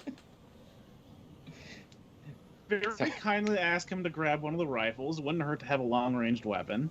Yeah, I don't have a weapon, so yeah, I'll grab one of those too. All right, so you grab one of the slug rifles. Just add that as well, Okay. and I'll fill it in. Yep. He's going to jog inside the cargo bay and just take a quick look around. Maybe we have one of those big crate sleds sitting in a corner with like a tarp over it or something. You don't. That'd save us a lot of time. You don't. Okay. So All right. as soon as Miri gets her partner settled with Zaish on the table in the small medical bay in the ship, she walks out to the cargo, Gal, and you're there, and she says, "What kind of outfit do you run here?" What, me and my friends? I'm sorry. What? I didn't hear you. Was that thank you for saving your life? Seriously. So she kind of exhales, rolls her eyes a little bit. She goes, "How long is it going to take your guy to fix the sled?"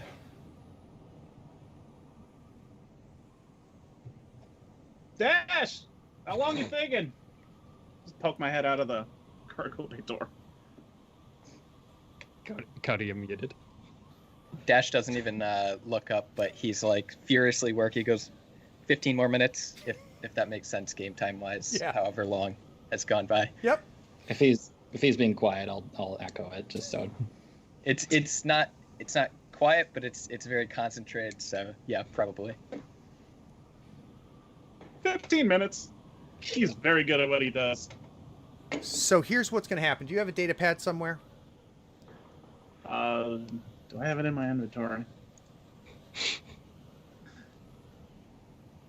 I don't think I do. All right. We're getting towards the end of the session, so you spend a light side point and you see a data pad over on a shelf. You grab the data pad and you hand it to her. Yep. She goes, have you ever been to the wheel? Once a long time ago. So technically no. So I'll give you a little bit of background. So the wheel, it's an outer rim space station. It's called the wheel because it is a huge wheel, and for a kind of a shady place, but it is essentially a city, floating, not orbiting. It's just out in the middle of space. It is right at the end of a hyper lane. So it tends to be a very popular place for smugglers. There's legitimate business there. There's some illegitimate business, like something of that size. There's real nice areas. So there's actually people that will vacation at the wheel. There's some shady areas of the wheel where all kinds of deals go down. So I would say you definitely have been there before, gal. So she goes, okay. So here's what you're going to do. You're going to take this. You're going to take both of these crates. You're going to go to the wheel. Once you get to the wheel, you're going to reach out to this guy. And you see her putting it in there. I don't have a name for him yet. Give me a name, Joe. Who's the drop-off contact? Who are you going to reach out to? Sareed Carl. You're going to reach out to Sareed Carl. You can get him here. Tell him that you've got the cargo, and he'll tell you where to dock, and then he'll pay you. We're leaving. Yeah, that sounds like a good idea. Thank you very much. She doesn't even acknowledge you. She just walks down, walks back. I'm sorry, into the to Med Bay. At this point, Zace, you've gotten her friend in pretty good shape. You've patched him up. He's going to be fine. She motions to him to stand up. She kind of gives you a nod, probably the closest to a thank you you're going to get from Miri. And the two of them walk off the ship. Is there anything that needs to happen before they head back to the Vaporator farm, the Vapor farm? Real quick, while I'm working on this guy. Yeah. I will, obviously, in the middle of removing a bullet, I'm asking him questions to kind of keep him cognizant and aware of the situations. One of the questions I ask is, so did you take the Krayt Dragon from the raiders? We captured it. I don't think the Krayt Dragons belong to anybody. We went to the cave and we waited until the mother left, and we went in. We picked up the 2 eggs, grabbed the baby, threw him in the crate, and took off. We never even encountered the mother. And was this an assignment that you were given, or was this just happenstance? Oh no, we were specific. That's why we're on this stupid planet. Our boss specifically said that's our job, is to come here to Tatooine, find ourselves some dragon eggs and a baby if we can, and then we're supposed to bring him here to meet him. Bargos is going to transport him to the wheel. I'm not familiar at all with the buyer.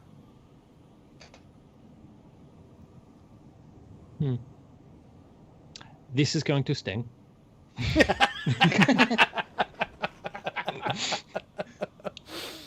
All right, so let's montage this out a little bit. The sled gets repaired. Dash, you're able to get it locked on. You guys are able to push the sled. You now have a full cargo bay because this sled takes up a considerable amount of space, especially having the two of them there. You get the sleds out. You are deactivated, so they settle down. You take a look at both of the things. They look pretty good. I'm going to flip a dark side real quick. And you're noticing that the chemicals that were used to sedate is low. I was about to ask if there's a timer on when the last time it was both fed and the sedatives were applied. Yep. So it looks like the feeding needs to happen within the next 2 hours, and it looks like you got roughly about 10 minutes or so left on the medicine. All right, I'll grab the backpack with the stuff, and since I'm not needed in the cockpit, I'll set some internal timers on keeping track of both of those things, and I'll just top them up whenever they're getting low. Beautiful. So you have no trouble swapping that out. No check needed. Dash is right there just saying, yeah, just pop this out, pop that in, and you get it set. Dash, you head back up to the cockpit. Are we heading to the wheel? Yeah, I would like to sit down. The engines are already warmed up. For what it's worth, the cargo bay is shut, and it's going to burn a light side point just to make the landing or the liftoff as clean as he can to attempt to instill more confidence in his new friend. I like it. All right, so let's do this. We are at the end of the encounter itself. So the first thing I'd like to do is I would like Dash, Zaish, and Gal to do a, remind me, is it discipline? I think it's Or discipline or it's two choices. Yeah, it's discipline give and me something else. one. I'm trying to remember the second one. Cool. Yes, thank Yeah. you. Yes, I think discipline and cool. Yeah, so whichever of the two you I haven't even read the book. You're so good. You got the family brains. So no difficulty. You can roll either one. So we'll need that from Dash, Zaish, and Gal. The number of successes is what you can reduce your strain by. Okay. Dang. All right. So, wow. Dang. All right. Very nice. That makes so much sense. So, as much as the dust has literally settled, the entire ordeal has been very, very stressful. And as you start to exhale, all of you remember, okay, so we don't have the Tusken Raiders. We're not being charged by a Bantha. But now we have a Krayt Dragon on the ship. So as much as you want to relax, it's really tough to relax. It's a baby. Is it cute? Is there a viewing window? There is not a I viewing really window. want there to be a viewing Dang window. it! So Ooh, are the eggs okay? yes, so the incubator seems to be working fine, fully charged for the next 3 days. We then pan back and we can see the Silent Hunter lift out of the canyon. Just a thing of beauty as it rises up out of the crevice, and we see you head off back into orbit around Tatooine. You guys break through the atmosphere. You're now back out in space. You've got the coordinates dash for getting yourself into hyperdrive to head towards the wheel. I would be curious, though, because I don't know the answer to this. Who has better astrogation? I would assume it would be Dash, but if you don't have any ranks in it, you might be better off having Zaish program the... Yeah, I have it's actually something I've been thinking about. Yeah, I have 3 intellect and 1 yellow in astrogation. Oh, Oh, I've so just got 4 green, so probably better. Technically, I think... Or is that... Yeah, so here's what I'm thinking is let's have Zaish assist, and so that'll give you an upgrade. So it's going to just be an average check, but I'm going to upgrade it from the assist from Zaish, and we'll do a quick astrogation. Oh, Okay. Oh my god. So, to give you an idea, what this means is it's going to take the whole time, right? So you guys are going to save no time. It's going to take the full 24 hours for you guys to get there. And what's critical is that you don't get a despair, which you didn't. You didn't even have any red dice involved. So you're able to get the coordinates in there. And as promised, it's going to take the full day itself. It is so frustrating that these things are not made for Rodian fingers. Why? Why? You just fat fingered it when you were typing it in. It's like just big suction cups. Like, what am I supposed to do with these? So Use your knuckles, man. the theme music for The Good, the Scum, and the Villainy starts to slowly fade in as the camera is kind of going to the cockpit where we see the two of you guys putting in the coordinates there. We see flashback to Gal, who's looking around the large crate trying to figure out if this opens so he can look inside, if that opens, if it can look inside. B5 is standing there trying to make sure that Gal doesn't hit a button somewhere. Then the camera kind of zooms over to the back of the large crate while all of this is happening, and we can see the panel, and we see the green light on the panel going, and then it starts turning yellow, and then it goes solid red, and the camera fades and the credit roll. All right, guys, that was fun. This is fine. That was fun. That was a good one. So let's go I ahead. require repairs. Oh, you know what? Let's go ahead and knock that out. Let's go ahead and have Dash fail another mechanics check. Just after this is the I would love to fail credits another scene. mechanics check. he's never getting fixed. You'll have a light side left over that unused. That's what I was gonna say. Yeah, can Yep. I use a light side to kind of And B5, you're Look at below, his- so it's an easy check. So this is an easy check that I've now Awesome. upgraded. Give me a mechanics check. All right, so we Yay. can yay? lower our wounds by 2. And then what are we going to do with that threat? I want either Dash to take the strain, or I want B5 to take it. I can take it. I have no strain. Okay. And I have strain increases from stuff, so it's Beautiful. okay. All right, so B5. So Dash. It's just stressful watching him Yeah, I was gonna seal say up the wound. not exactly graceful about it. And Your plasma torch is like low power from repairing the thing, so it's like doing a crappy job. it'll hold up for now. Oh, that's fantastic. All right, so I'm thinking about this episode, and this is tough. There's a lot of good stuff that happened in this episode. Yeah, it was. Yes. I would say probably the most balanced as far as character involvement. If push comes to shove, though, we're going to do Dash for 15 XP. We really got to see the piloting, the mechanics, really got to see you stand out. And then I want to go ahead and give everybody else 10. I will update your sheets. You guys can let me know how you want that spent. But before we go, I'd love to hear Doug's thoughts on this episode. I shot something. Yay! Shot it real good. I shot him real good. I'm obviously the best shooter on this crew, hands down. I'm just glad that we didn't have to make any like hard decisions about leaving the bleeding guy, to die or something. Like Gal was psyching himself up to put him out of his misery, because I'm sure Tuscans don't do nice things to prisoners. But glad we managed to drive those guys off. How about you, Dash or Cody? I thought it was awesome. It was kind of like a two scene combat there, and just seeing just the face of Doug, like every time we're like, yeah, push the cart, Doug, push the cart. He's like, it's not moving, guys.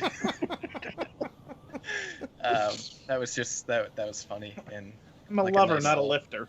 yeah, it was a nice little addition. So Oh, yeah, I enjoyed it. I'm glad. DZ, your thoughts? There was a lot of good stuff this episode. Like I love our introduction to Zaysh and Dash Zaysh still trying to figure out humor in the beginning. That was a nice. It was cinematic coming in halfway through that conversation. I like that. I loved Gal shooting up the ground. That I can picture that very vividly in my head, how that scene would look. And yeah, just the Gal attempting to get us to leave without the crate and thinking we were all going to be on the same side of that, and everybody's like, no, we need the crate. Come on. And I hit something. Yes, Yeah. yes, we finally saw the combat robot do combat. Yeah, the punch bot punched something successfully. All right, how about you, Joe? And the Yeah, band I think. exploding. Oh, God, like ship guns are just so ridiculous. I think to me this is like a good highlight of why the Genesis combat system works so well. There are little things you can do just to change the outlook of a fight, like again shooting the dust on the ground, like having the predator crawl. Call that you did. Yeah, like disarming, even though you didn't like technically hit someone. It's like I love this system so much. And yeah, like just kind of congrats on everyone for doing the character things during a combat. It's just a fun session. It was a fun session. Really So for me, you're starting to see what happens normally around session 4 and 5, and it happened on session 3, and I think that speaks to you guys as role players. You're starting to become real. So we're starting to really start to see who B5 is, and who Gal is, and who Dash is, and who Zaysh is, which is very exciting. And not only as individuals, but how you all work together.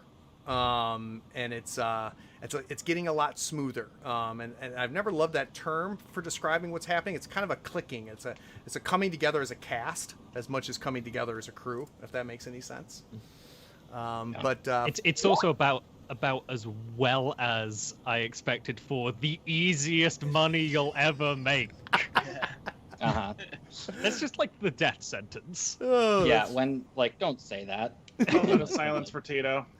well, so speaking of I which, thought Tito was going to be the GM insert. no, Tito is destined for bad things. But he was fun while he was there. As they were shooting Tito, and then the other guard person, I'm like, thank God they're targeting the NPCs. All right, so let's figure out, now that you guys are going to have some time, I want to know who is starting to stress out, if anybody, about things happening outside of the ship. So let's do a quick